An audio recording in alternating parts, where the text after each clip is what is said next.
Ica ikuhĩ ruhonge rwa wendia na uguri wa ndawa guku bururi-ini KEMSA rukoretwo rugicukirwo na ungumania gukirikana kuri na uhuthiri muru wa kigina gia COVID-19. There are reports that even in this procurement, the board was basically doing parallel.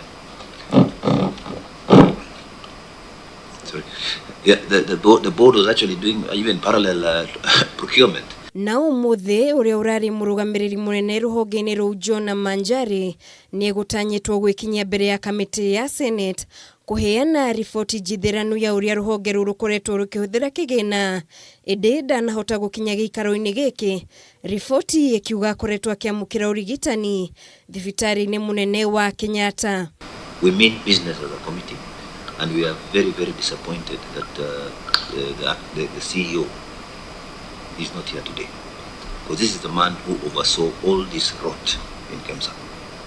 This is the guy we really wanted to address. Kiumia kihituku Manjari ni arugamirio wira hamwe na andu angi eri ruhonge-ini ruru niguo kuhe ruhonge rwa kuhitana na ungumania guku bururi-ini EACC mweke muiganu wa gwika uthuthuria thutha wa honge iria irugamagirira kigina gia COVID-19 kuruta mukana wa kurugamia uteithio wao.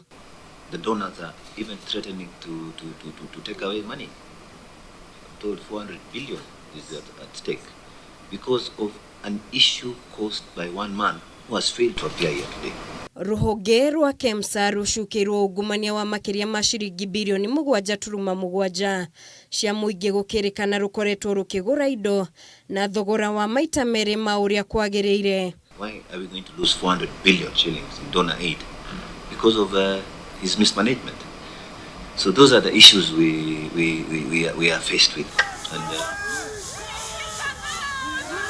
maya magithiaga na mbere borithi ni mahurunjire mururungano uria ugutafanitio ni arwiriria ihoto cia umundu haki Afrika matongoretio ni Hussein Khalid aria megutafanitie mururungano uyu makiregana na uhuthiri muru wa kigina kia muingi thiini wa ruhonge rwa KEMSA.